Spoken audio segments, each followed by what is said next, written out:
Capítulo 12. Julgamento e amor. Transcorridas algumas semanas, Ernesto e Evelina achavam-se menos bisonhos no ambiente. Conquanto as afeições que prosseguiam entesourando sentiam-se cada vez mais vinculados um ao outro.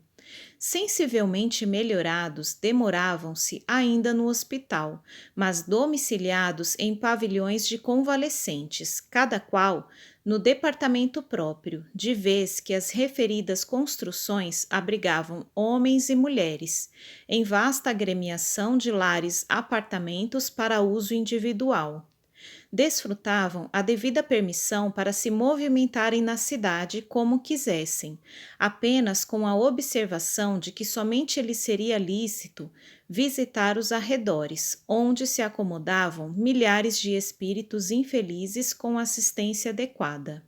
Efetivamente, os dois começavam a experimentar necessidade de serviço disciplinado e regular, mas se pediam trabalho ou qualquer atividade no antigo lar terrestre, que ainda não haviam logrado rever, as respostas da autoridade competente eram ainda invariáveis.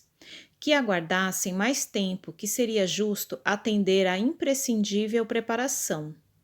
À vista disso, frequentavam bibliotecas, jardins, instituições e entretenimentos diversos, figurando-se-lhes a vida ali uma fase longa de repouso mental em tranquila colônia de férias. Chegara, porém, o dia em que Evelina realizaria um dos seus maiores anelos naquele ninho de bênçãos. Fantine prometera conduzi-la com preciso consentimento dos benfeitores a um templo religioso para assistirem ao ofício da noite em que se constituiria de uma pregação sob o título Julgamento e Amor, previamente anunciada. Ambos ardiam em curiosidade porquanto ansiavam conhecer de perto como se processavam as criações religiosas naquele mundo para eles extremamente belo e novo. À noitinha puseram-se em marcha. A senhora Serpa recordava em caminho as visitas de outro tempo ao santuário de sua fé e albergava no coração as mais doces reminiscências. Sensibilizada, monologava intimamente como perdera o convívio dos entes mais caros e por que se apoiava ali no braço de um homem que vira na terra tão somente uma vez. Em torno, o vento brando carreava o perfume de jardins e praças em flor. A lua, a erguer-se do horizonte, era o mesmo espetáculo de majestade e beleza a que se acostumara no mundo. De quando em quando permutava com Fantine uma que outra frase, observando que outros ranchos simpáticos caminhavam na mesma direção. Transcorridos alguns minutos de alegre peregrinar, ei-los diante do templo que primava pela simplicidade, figurando-se enorme pombal edificado com franjas de neve translúcida, defendido aqui e ali por densas faixas de arvoredo. No interior, tudo espontaneidade e harmonia. A fila extensa de bancos deixava ver o púlpito à frente, que assumia a feição de enorme liliácea, esculpida em mármore alvíssimo. Na parede muito branca, diante da assistência, sob as legendas Templo da Nova Revelação, casa consagrada ao culto de Nosso Senhor Jesus Cristo, ao invés de quaisquer símbolos ou esculturas, jazia apenas uma tela, recordando o semblante presumível do Divino Mestre, cujos olhos, na excelsa pintura, pareciam falar de vida e onipresença. Sentada com Fantine lado a lado, a senhora Serpa fitou os rostos serenos uns e ansiosos outros, que o cercavam em profundo silêncio, e mergulhou o coração em prece muda. Em dado instante, qual se materializasse inesperadamente na tribuna, ou até ali fosse ter, através de porta oculta a observação do auditório, um homem envergando túnica lirial surgiu e saudou a assembleia reverente. Logo após, dirigiu-se para o alto e, em oração comovedora, rogou as bênçãos de Jesus para os ouvintes expectantes. De seguida, aproximou-se de grande exemplar do Novo Testamento, aberto sobre delicado porta-livros, e leu os versículos números 1 a 4 do capítulo 7 do Evangelho do Apóstolo Mateus. Não julgueis para não serdes julgados, pois, com o critério com que julgardes, sereis julgados, e com a medida com que tiverdes medido, vos medirão também. Por que vês tu o argueiro no olho de teu irmão, sem notares, porém, a trave que está no teu próprio? Ou como dirás a teu irmão: deixa-me tirar o argueiro do teu olho, quando tens a trave no teu?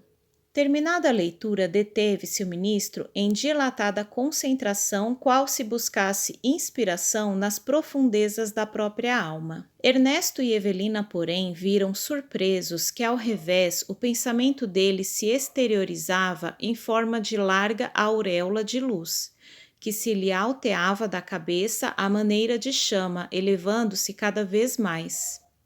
A curto espaço de segundos, clarões jorravam de cima, lembrando as chamadas línguas de fogo do dia de Pentecostes, e o sacerdote simpático iniciou a pregação de que respigaremos apenas alguns trechos que lhe definem a tessitura de sabedoria e beleza.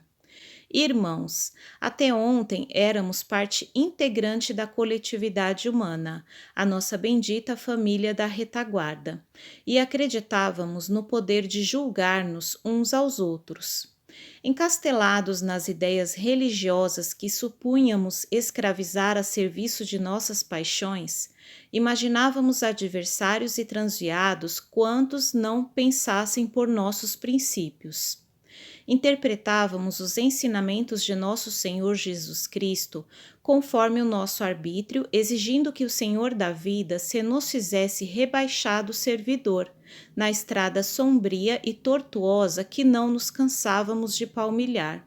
Entretanto, despojados hoje do corpo de matéria mais densa que nos acalentava as ilusões, aprendemos que todos somos consciências deficitárias perante a lei.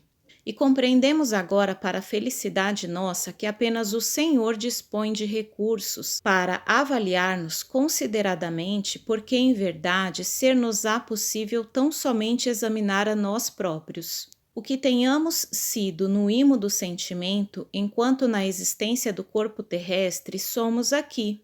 Neste pouso de luz que o Senhor nos faculta por moradia temporária, percebemos, sem qualquer constrangimento de ordem exterior, que todos os petrechos mantenedores das aparências que nos disfarçavam no mundo, para o desempenho do papel que nos cabia na ribalta humana, nos foram retirados, a fim de que sejamos aqui na esfera da realidade espiritual quem nos propusemos ser com tudo o que tenhamos ajuntado em nós de bem ou de mal durante o estágio na escola física. Muitos de vós outros carregais ainda hábitos e enganos da experiência carnal, que gradativamente perdereis por não encontrarem neste meio qualquer significação.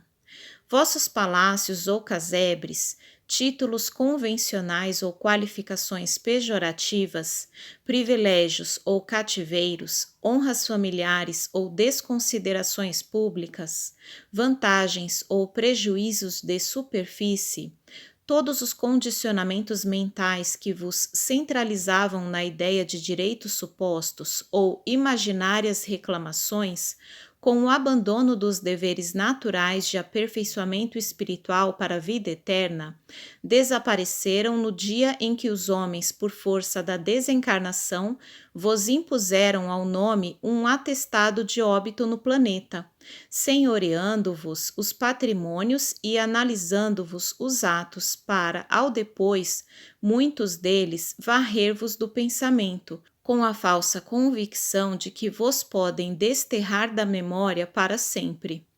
Quantos de vós viestes escutar aqui as vozes da verdade para as quais tantas vezes selastes os ouvidos do corpo terreno? A divina providência não pergunta o que fostes, porque nos conhece a cada um em qualquer tempo. Entretanto, é justo investigue sobre o que fizestes dos tesouros do tempo, concedido a nós todos em parcelas iguais. Sábios, em que aplicastes os dotes do conhecimento superior? Ignorantes, onde colocáveis o talento das horas? Ricos, em que trabalho dignificastes o dinheiro?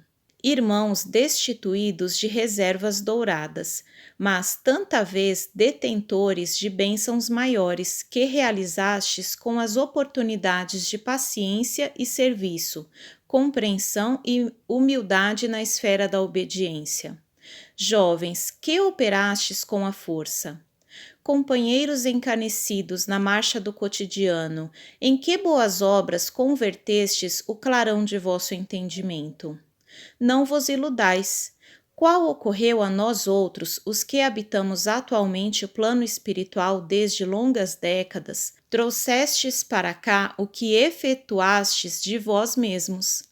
Aprendestes o que estudastes, mostrais o que fizestes, entesourais o que distribuístes.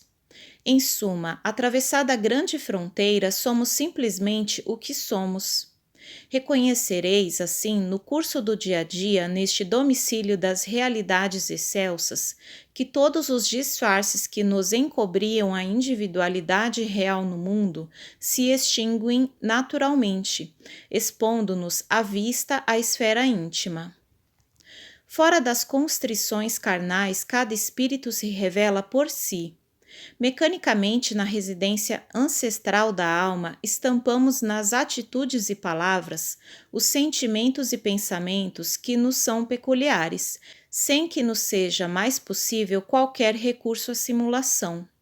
Patenteando de todo o que somos e o que temos, nos recessos do ser terá chegado para cada um de nós a hora do julgamento, porquanto a divina misericórdia do Senhor nos oferece ainda aqui, como em tantas outras estâncias da espiritualidade, esta cidade-lar, como sendo antecâmara de estudo e serviço, possibilitando-nos valiosos aprestos para a ascensão à vida maior, em cujas províncias nos aplicaremos à conquista de dons inefáveis na continuação da luta bendita pelo aperfeiçoamento próprio. Quantos, porém, desprezarem as sublimes oportunidades do tempo no clima de recomposição a que nos acolhemos agora, de certo que por eles mesmos recuarão para os distritos vizinhos onde se afinam os agentes da perturbação e das trevas, doentes voluntários, se viciando-se em lamentável regime de reciprocidade, até que, fatigados de rebeldia, roguem a piedade das leis eternas, a preciosa dádiva das reencarnações de sofrimento regenerativo, para o retorno a estes sítios, Deus sabe quando. Não aspiramos a dizer com as nossas afirmativas que o renascimento no campo físico seja sempre cadinho de reparação aos delitos que praticamos, pois milhares de companheiros, depois de longo e honesto esforço pela própria corrigenda, entre nós com larga cota de tempo em nossa colônia de trabalho e reforma, volvem ao corpo carnal, honrados com tarefas de abnegação e heroísmo obscuro, junto de alguém ou ao lado de grupos afins, granjeando em louvável anonimato concessões e vitórias dignas de apreço, que apesar de permanecerem quase sempre ignoradas pelos homens, se lhes erigem aqui em passaportes de libertação e acrisolamento para as esferas superiores. Ante a pausa que surgiu espontânea nos lábios do orador, que se aureolava de intensa luz, Evelina e Ernesto se entreolharam e, em seguida, através de ligeira mirada sobre os circunstantes, notaram que dezenas de rostos se banhavam de lágrimas. Irmãos, continuou o ministro, não vos sintais num tribunal de justiça, quando nos achamos numa casa de fé. Mãe amorosa dos nossos impulsos de melhoria e sublimação, diz-nos a fé neste recanto operoso e tranquilo que, não obstante desencarnados, é preciso reconhecermos que as nossas ocasiões de trabalho e progresso, retificação e aprendizagem não chegaram a termo. Aceitemo-nos quais somos, reconheçamos o montante de nossas dívidas e coloquemos mãos fiéis no arado do serviço ao próximo, sem olhar para trás. A cidade que nos reúne está repleta de instituições beneméritas, com as portas descerradas ao voluntariado de quantos queiram colaborar no socorro aos que chegam até nós, em posição de angústia ou necessidade, todos os dias. Na crosta planetária, onde as criaturas irmãs da retaguarda travam dura batalha de evolução, entes queridos ainda encarnados exigem-nos os mais entranhados testemunhas de ternura humana, através do concurso espiritual que lhes possamos administrar, nos domínios da compreensão e do amor, a fim de que continuem a viver na experiência terrestre que lhes é necessária, tranquilos e felizes sem nós. Todo um apostolado de renúncia construtiva, abnegação, carinho e entendimento se descortina para a maioria de vós outros, no lar terrestre, onde quase todos estáis ainda vinculados de pensamento e coração. Além disso, estamos cercados, através de quase todos os flancos, por multidões de companheiros dementados, a nos pedirem amor e paciência para que se refaçam. Na arena física, multiplicávamos apelos a que se pusessem mesas dedicadas aos famintos e se acumulassem agasalhos para o socorro à nudez. Aqui somos desafiados à formação e sustentação do devotamento e da tolerância, para que a harmonia e a compreensão se estabeleçam na alma sofrida e conturbada dos nossos irmãos tresmalhados nas sombras de espírito. Caridade, meus irmãos, amor para com o próximo. Muitas vezes o serviço de alguns dias pode endossar-nos valioso empréstimos de energias e meios para as empresas de recuperação e elevação que nos requisitam o esforço de muitos anos. Oremos, suplicando ao Senhor nos inspire, a fim de que venhamos a escolher decididamente a estrada de purificação em novos e benditos avatares na estância física, ou a vereda ascendente para a vida maior. Calou-se o sacerdote em prece muda. De teto pendiam estrias de safirina luz, quais pétalas minúsculas, que se desfaziam ao tocar a cabeça dos presentes, ou desapareciam de leve, atingindo o chão. Dir-se-ia que no peito do ministro, em profunda concentração mental, se inflamara uma estrela de prata translúcida, de cujo centro se irradiava docemente toda uma chuva de raios liriais inundando o salão. Fantine estava comovido, mas Evelina, qual sucedia a muitos dos companheiros ali congregados, não conseguia jugular o pranto que lhe vinha em onda crescente do coração aos olhos. A senhora Serpa não saberia explicar a razão da emotividade que lhe assaltara os recessos do espírito, extremamente sensibilizada como se achava, ignorando se devia aquelas abençoadas lágrimas às aspirações para o céu ou às saudades da terra. Não mais ouviu as derradeiras palavras do ministro, ao encerrar o ofício da noite. Sabia apenas que se amparava agora de maneira total no braço do amigo, junto de quem se retirou do recinto soluçando.